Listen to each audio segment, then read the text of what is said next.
Halo semuanya, perkenalkan saya Davina Suminata dari TI 2A. Hari ini saya akan mempresentasikan algoritma linked list. Nah, pembahasannya itu mengenai visualisasi dari linked list tersebut.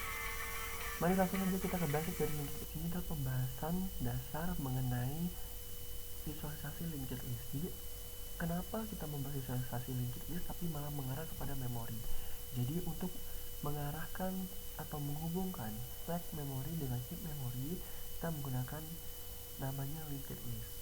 Di sini pada setiap aplikasi itu diberikan sejumlah data penyimpanan oleh stack memori. Lalu pada saat kita menyimpan semua data itu akan dibagi menjadi 3 potongan berupa nama dari variabelnya, tipe datanya seperti integer atau string atau boolean atau juga short atau double, lalu nilai dari variabel tersebut. Nah, di penyimpanan ini terdapat dua memori tadi, yaitu adalah stack memori dan heap memori. Stack memori itu istilahnya seperti tumpukan kardus. Jadi, memori tumpukan pertama akan terletak di alamat pertama, maka tumpukan kedua dan tumpukan ketiga akan terletak di alamat berikutnya, seperti itu. Sehingga apabila jumlah penyimpanan dari aplikasi tersebut sangat besar, maka digunakanlah yang namanya reference. Reference ini akan memberikan alamat kepada heap memory, sehingga data yang tersimpan tidak mengakibatkan pada saat kita melakukan pemrograman menjadi nge-lag ataupun yang disebut dengan istilah komputernya itu ngadat seperti itu ya. Nah, setelah itu kita akan langsung menuju ke, setelah tadi kita sudah mengetahui pemahaman dasar mengenai stack dan heap memory, kalian bisa langsung menuju Google dan ketik saja Java Visualizer. Akan langsung muncul banyak pilihannya dan kalian boleh pilih salah satu. Lalu setelah itu saya menggunakan codingan ini. Ini merupakan standar basic dari visualisasi linked list. Nah, kita akan langsung jalankan, tapi sebelum itu jangan lupa pilihan di option berupa prefer non-nesting dan vertical layout ya. Lalu kita eksekusi. Nah, setelah kita eksekusi akan muncul frame yang jumlah mini itu adalah 22. Untuk mengetahui hubungan dari codingan yang kalian buat, kalian boleh tekan left. Nah, setelah itu akan muncul bentuk seperti ini. Jadi, maksud dari bentuk seperti ini adalah yang dijalankan itu pertama kali adalah si void main-nya. Di dalam void main terdapat kelas yang bernama data berkait. Data berkait ini sendiri adalah variabel reference tadi. Nah, data berkait ini kan kita sudah buat kelasnya di atas dengan nama kelas data berkait. Lalu kita buat lagi objek yang bernama data1, new data berkait, yang isi data objek barunya itu adalah Siska. Lalu nama dari Siska ini akan berhubungan dengan yang namanya data berkait kan, karena kita membuat objek dari kelas data berkait. Nah, kelas data berkait sendiri menyimpan kepala, new, simpul, d nama. Jadi nama Siska ini yang ada di data berkait akan tersimpan di kelas data berkait yang namanya d nama. Jadi d nama ini sekarang kita beri nama Siska isinya. Nah, setelah itu kita lihat lagi di dalam kelas data berkait ini terdapat yang namanya simpul kepala. Terdapat variabel simpul kepala. Nah, simpul kepala ini sendiri adalah kelas juga yang bernama kelas simpul. Nah, sehingga dengan d nama yang berisikan nama Siska itu akan tersimpan di dalam objek baru yaitu si simpul ini. Nah, simpul ini akan mengarah ke kelas simpul sendiri, sehingga nama kelas simpul itu nama sama dengan nama 1. Jadi d nama yang ada di kelas simpul akan tersimpan ke dalam kelas simpul nama 1, sehingga nama 1 sekarang kita beri nama Siska. Seperti itu. Nah, di visualisasi ini terdapat dua frame, yaitu adalah frame yang berwarna biru dan juga frame yang berwarna orange dan kuning. Nah, frame biru ini sendiri merupakan istilahnya itu dari stack memory, sementara frame orange dan kuning ini sendiri adalah istilah dari heap memory. Sehingga kepala di sini menjadi variabel reference alias yang menyimpan alamat dari stack memorinya, dari nama Siska ini, dari void main-nya. Nah, yang menghubungkannya itu siapa? Yang menghubungkannya itu adalah si data berkait yang berisikan kepala dengan objek new simple. Nah, simple ini adalah heap memory. Jadi ini heap memory, pas data berkait sendiri adalah variable reference, dan juga void main-nya ini sendiri adalah stack memory. Seperti itu. Nah, sekarang kita akan menuju ke kasus yang kedua. Jadi ini merupakan perkembangan kasus dari kondisi yang pertama. Nah, kita akan jalankan sama seperti tadi. Optionnya tetap favor, non-nesting, dan vertical layout. Lalu kita eksekusikan. Nah, di sini pada setiap variabel reference-nya terdapat lebih dari satu. Alias di sini saya menggunakan 3 contoh. Lalu bagaimana penyimpanannya? Kita coba lihat di left. Nah, jadi seperti ini penjelasannya. Setiap data stack itu akan menyimpan masing-masing satu alamat yang mengarah kepada heap memory.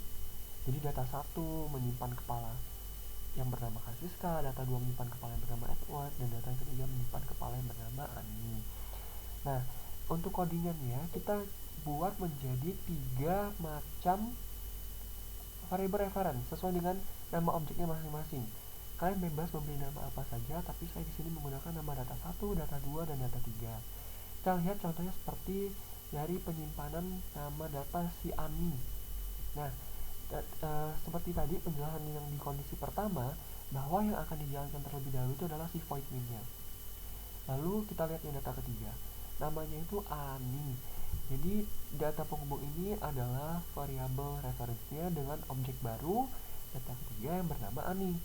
Nah, data penghubung ini sendiri adalah kelas dari data penghubung yang di dalamnya terdapat kepala, new simple, dnama. Seperti kondisi pertama tadi, dnama ini menyimpan nama Ani yang di sini.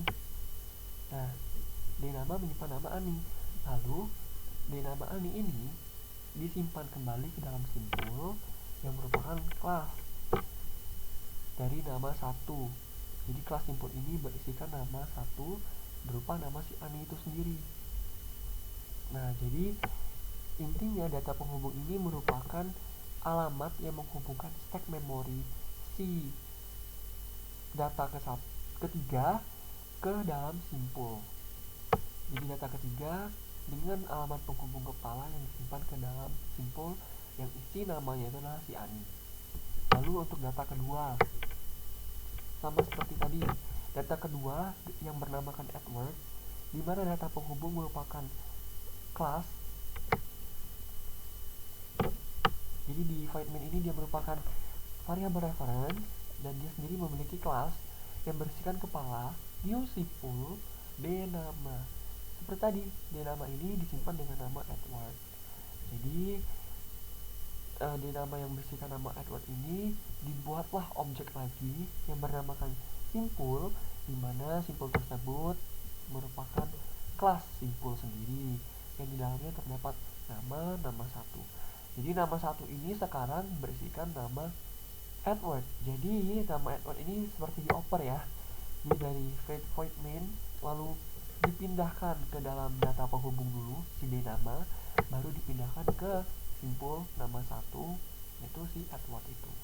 Jadi bisa dilihat bahwa data kedua di stack memory dihubungkan oleh alamat yang bernama kepala yang terdapat di dalam kelas data penghubung yang akan diarahkan kepada kelas simpul yang namanya itu adalah Edward. Seperti itu. Jadi ini merupakan pengertian dari linked list ya. Lalu bagaimana kalau data pertama? Data pertama yang bernama Siska tadi itu disimpan pada objek yang bernama data pertama dengan variabel reference data penghubung. Jadi variabel reference ini data penghubung, di mana data penghubung sendiri sudah memiliki kelasnya, yaitu yang terdapat kepala dengan nama new simple dnama. Jadi di nama ini tadi di data ketiga di namanya Ani, di data kedua di namanya Edward, dan data pertama berarti namanya adalah Siska. Nah, di dalam di nama ini kan namanya Siska, dibuatlah objek simpul seperti tadi. Berarti objek simpul ini juga memiliki kelasnya sendiri. Nah, kelas simpul namanya. Di dalam kelas simpul terdapat nama satu. Jadi sekarang nama satu itu bernama Siska isinya. Jadi dihubungkanlah dari stack memori data pertama objek barunya yaitu Siska, lalu dipindahkan sementara ke data penghubung di nama, lalu disimpanlah ke dalam heap memori yaitu adalah nama satu sendiri. Jadi data pertama di stack memori dihubungkan oleh kepala, dialamatkan oleh kepala mengarah kepada heap memori yang bernamakan Siska. Seperti itu. Jadi ini adalah penyelesaian dari kondisi yang kedua. Ini adalah perkembangan dari kasus yang pertama dan kasus yang kedua. Sama seperti tadi, kita menggunakan option yang prefer, non-nesting, dan vertical layout sehingga kita akan eksekusikan. Nah, setelah kita eksekusikan, langsung menuju ke baris yang berwarna kuning, yaitu data penghubung dengan nama merupakan variable reference dengan objek baru bernama data dari new data penghubung Sally. Lalu kita coba forwardkan. Jadi pada saat kita memforwardkan, baru tersedia stack memori yang merupakan kelas data penghubung dan juga heap memorinya. Oke, setelah itu kita akan menuju lagi ke forwardnya selanjutnya. Nah, di sini setelah dia membaca kelas dari data penghubung, dia akan membaca ke kelas si heapnya itu adalah simpul dengan nilai yang masih nol juga. Jadi dia baru membaca string nama dan juga simpul yang selanjutnya sehingga namanya masih nol. Jadi ini otomatis di Java. Jadi this nama sama dengan nol, this selanjutnya sama dengan nol, this kepala sama dengan nol, seperti itu. Lalu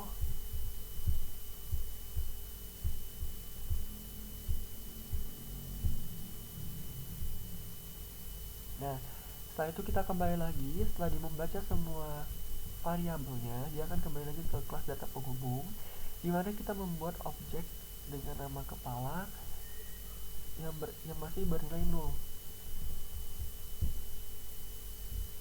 Lalu setelah dibaca di nama yang mengarah kepada void main, jadi kan data penghubung ini kita membuat objek baru nih, data penghubung yang sebelah kanan dengan nama Sally.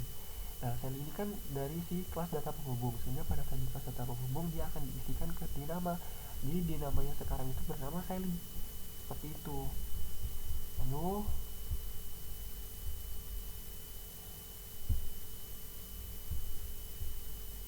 nah, setelah itu dari stack memori data kepala ini akan menghubungkan kepada heap memorinya yang tadi kita beri nama Sally.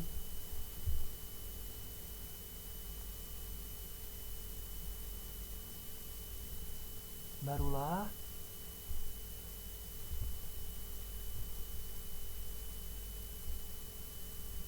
dia akan membaca lagi apakah masih ada pengisian data berikutnya, sehingga akan terbentuk lagi data penghubung berikutnya yang masih bernilai 0 dan kelas heap yang masih juga bernilai 0 karena nama dan selanjutnya. Nah, karena tadi kita membuat data baru, jadi setelah dilakukan pengecekan, oh ternyata ada lagi nih penambahan data baru yang bernama Sela. Nah, Sela ini kan kita buat di objek data penghubung. Jadi, pada saat kita menambahkan data baru, akan terjadi proses pengulangan seperti yang pertama. Jadi dia akan membaca data penghubung terlebih dahulu, setelah itu akan membaca kelas simpul. Jadi dari data penghubung ini kan namanya Sela. Nah, dipindahkan ke kelas data penghubung, dia namanya jadi sekarang dia namanya Sela. Lalu dia nama Sela ini kan disimpan di objek yang namanya simpul. Nah, simpul mempunyai kelas sendiri yang namanya itu adalah nama satu. Jadi Sela sekarang berada di nama satu sehingga namanya sekarang adalah Sela dan selanjutnya juga masih nol. Nah, setelah kita menambahkan nama Sela,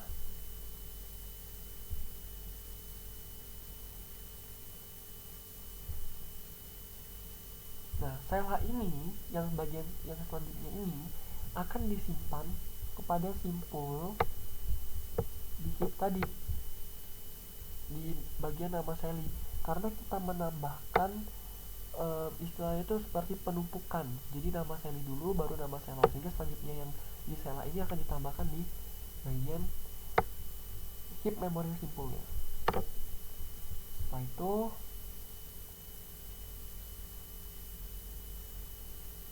kita akan menjalankan penambahan yang berikutnya. Sama seperti tadi, dicek lagi baru simpul kepalanya, jadi masih 0 kepalanya.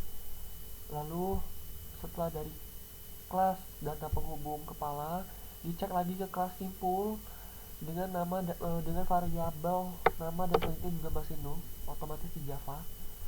Lalu nah, sekarang namanya berubah jadi Solo.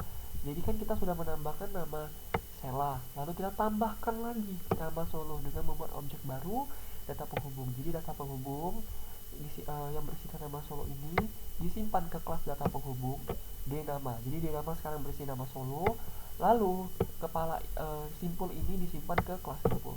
Jadi sekarang nama 1 itu berisikan si Solo, bernama Solo. Nah, setelah itu sama seperti tadi, kelas kepala yang di data penghubung ini menghubungkan heap memori dari si Solo. Nah, seperti tadi kan kelas kepala yang ini menghubungkan nama dari di heap memori yang bernama Sela. Seperti itu.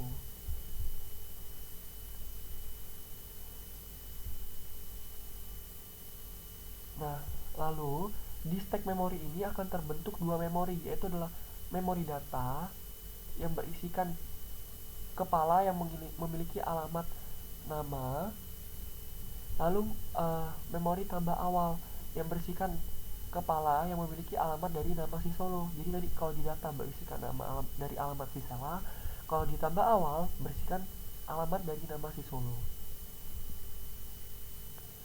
Nah, setelah itu sama seperti tadi, karena ini merupakan stack jadi penumpukan. Jadi selanjutnya yang dinama Sally, lalu selanjutnya yang dinama Sela akan langsung mengarah ke selanjutnya yang dinama Sally. Nah, selanjutnya yang dinama Solo akan langsung mengarah ke selanjutnya yang dinama simpul. Seperti itu. Jadi ini adalah penyelesaian dari kondisi kasus yang ketiga. Jadi akan terbentuk dua value di dalam stack memori berisikan data dan juga tambah awal. Di mana data menyimpan alamat di mana data yang terdapat kepala menyimpan alamat yang bernama Solo, lalu ditambah awal bernilai 0 karena kita sudah menambahkan data terakhir si Solo ini, yang awal ditambah awal sudah ditambahkan masuk ke dalam data, sehingga sekarang di data sendiri memiliki alamatnya si Solo. Tadi kan dari kepala ini alamatnya si Sally, lalu dari kepala ini alamatnya si Sela, sekarang alamatnya si Solo. Lalu si Solo ini akan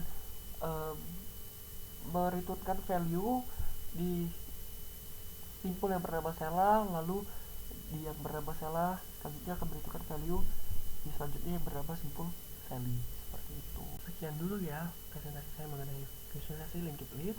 Jaga kesehatan selalu dan sampai bertemu di kesempatan berikutnya. Terima kasih banyak.